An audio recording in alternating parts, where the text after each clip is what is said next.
Okay, part 2. They shook hands, liking each other tremendously. "We must get busy," Gustav said. "It's no use just standing about here. We might lose the blighter. You got any money left?" "Not a bean," said Emil. Gustav gave a little toot on his horn because, as a rule, that helped him to think. But this time, it did not. "What about getting some of your friends to help too?" suggested Emil. "Good idea," cried Gustav briskly. "I've only got to go honking round the streets and the gang will come tearing along to see what's up." "Go on then," said Emil, "and don't be long in case that chap moves on. I should have to follow him if he did, and you might not be able to pick us up again then." "Right you are. I'll be as quick as I can," said Gustav. "Trust me, he's eating an egg now, so he can't be leaving just yet. Cheerio, Emil. Gosh, I'm looking forward to this. It's going to be smashing." And with that, Gustav dashed off. Emil felt much better after that. Of course, it was bad luck about the money, but it could have happened to anyone. Having friends now to help him made all the difference. He kept his eyes resolutely on the thief, who was plainly enjoying the meal, paid for, no doubt, out of the money Mrs. Tischbein had worked so hard to earn. Emil's only fear now was that he would get up and go before Gustav came back. However, Mr. Grundeis obliged him by remaining at the cafe table, though if he had to have the slightest idea of what was being prepared for him, he would probably have ordered a private plane, if that were possible, to get him away. 10 minutes later, Emil heard the horn again and looked over his shoulder. Nearly 24 boys, a dozen is 12, so 24 would be how many? 12 plus 12? 24. Nearly 24 boys were coming down the street towards him, headed by Gustav. "Halt!" he cried, as they arrived at the newsstand. "How's that?" he asked Emil, grinning all over his face. And here is Gustav. Emil is the one holding the flowers behind his back. And this is Gustav's gang.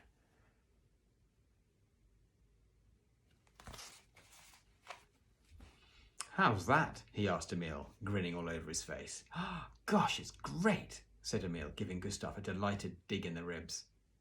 "Well, chaps, this is Emil from Neustadt," Gustav then announced. "And that's the rotter who stole his money over there, sitting by the railings in a black bowler hat. It'd be a nice thing if he was allowed to get away with it. So it's up to us to see. It's up to us, see?"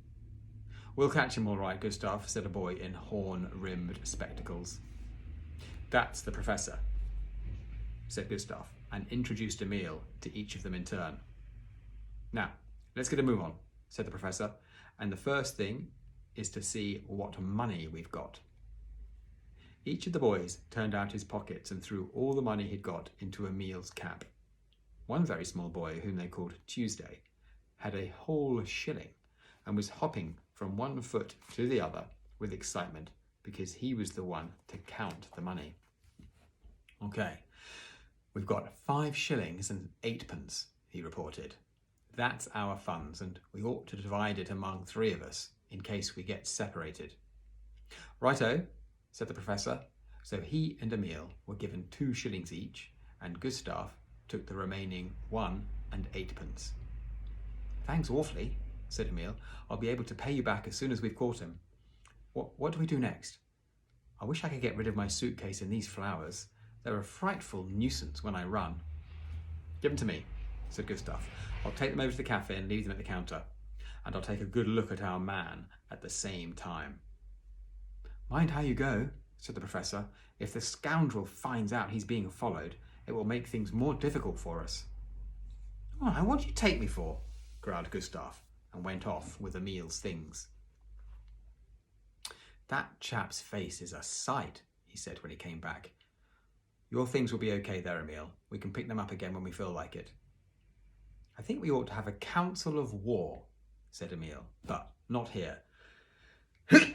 Gosh, excuse me, but not here, with all these people looking on. "Let's go to Nicholas Square," said the professor. "That's quite near. 2 of us can stay here to keep an eye on the chap, and we'll have 5 or 6 scouts along the road. They can relay any news along to us in no time. If he moves, we'll all come dashing back at top speed. Leave all that to me, said Gustav. I'll stay here myself and keep watch. He told Emil. Don't worry. We won't let him get away. You'd better get a move on. It's gone 7 already. Gustav had the boys organised very quickly. The scouts went to their posts along the street, and the rest of the gang, led by Emil and the professor, ran off to Nicholas Square. Chapter 9. The detectives assemble. There was a garden in Nicholas Square, and the boys sat down there, some on 2 white benches and the rest on the low iron railings set around a patch of grass. They all looked very serious. The boy they called the professor had been longing for a chance like this. He took off his glasses and polished them with just the air his father wore when he was going to say something very important. His father was a judge. It's quite likely, he began, that we may have to split up on this job, so we ought to arrange for someone to remain at a telephone. Who's on the phone at home? 12 hands shot up. Who's got the most sensible parents? Me, I should think, said little Tuesday. What's your phone number? Bavaria 0579. Right, here's a pencil and some paper. Crumb, you tear up the paper into 20 slips and write Tuesday's phone number on each of them. And write so that we can all read it, yeah? Then hand them round. That will be our reporting station. Tuesday must be kept informed there all the time of what's going on, where everyone is and what he's doing. Then anyone who wants information simply rings up Tuesday and gets it. But I shan't be at home, Tuesday exclaimed in horror. Yes, you will, said the professor. As soon as we've finished planning things, you'll go right home and stay there with your ear glued to the telephone. But I want to be there when the thief's caught, Tuesday protested. I'm small. I might be very useful. No. You go home and attend to the telephone, insisted the professor. That's useful and very important. All right, if you say so, Tuesday agreed reluctantly. Crumb handed round the slips of paper, and each tucked his safely away in a pocket. 1 or 2 who were very thorough learned the number by heart at once. We ought to have sort of reserves to fall back on, said Emil. Of course, agreed the professor. Anyone not actually taking part in the chase is to stay here in Nicholas Square, and you'd better take it in turns to go home and say you may be out late. You might even say you were going to spend the night with a friend. That would make it easier if we have to keep going until morning. Emil, Gustav, Crumb, you 2 Mittlers and I will be the front line force. We'd better ring up our homes at once and say we'll be late. What else? Oh yes, Trout, you be messenger. Go home with Tuesday and be ready to go at once to Nicholas Square if we send for you. Well, now we've got our detectives, reserves, a telephone service, and a messenger. Those are the most important things for the moment, I think. We shall need something to eat, Emil put in practically. Perhaps some of your chaps could go home and fetch some food. Who lives nearest? Asked the professor, looking over them. The Mittlers, Gerald, Frederick the First, Brunner and Meyer. You run home and bring back what you can in the way of food. Those children ran off at once. You really are a lot of mugs, Trout exclaimed suddenly. You keep on talking about food and telephones and spending the night away from home and haven't said a word about how the thief is to be caught. You're just a lot of gas bags. He couldn't think of a worse insult.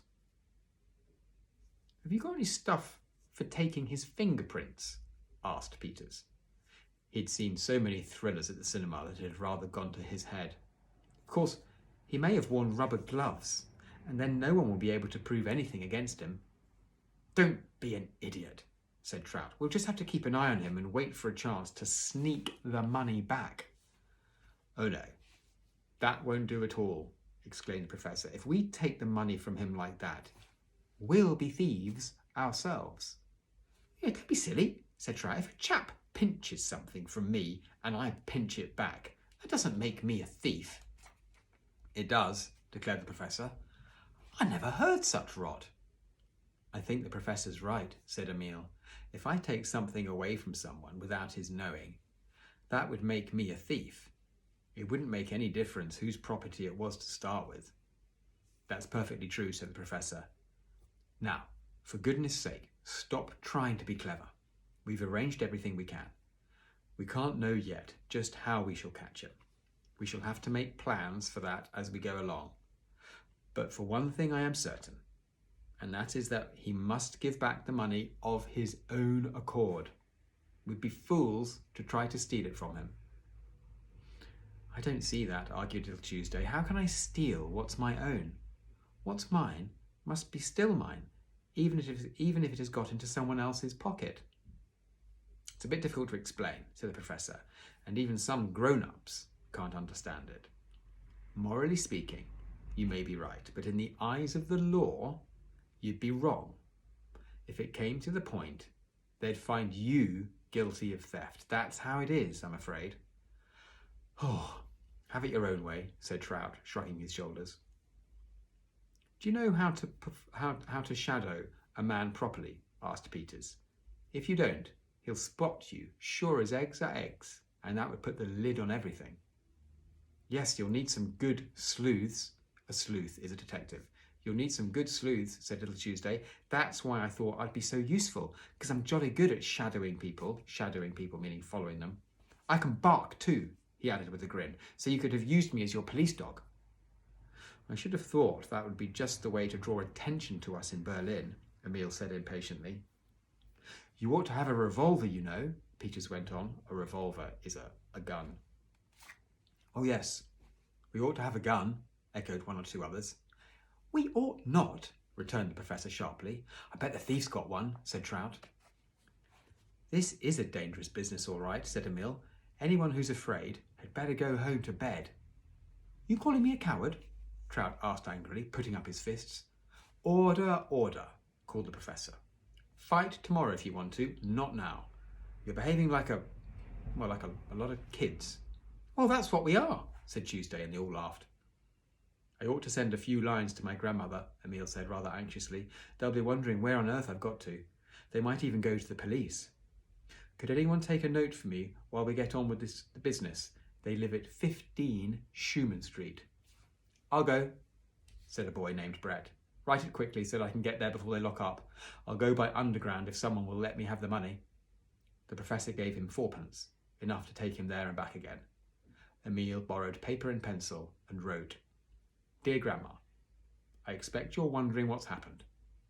I arrived in Berlin all right, but I can't come and see you yet because I've something very important to do first.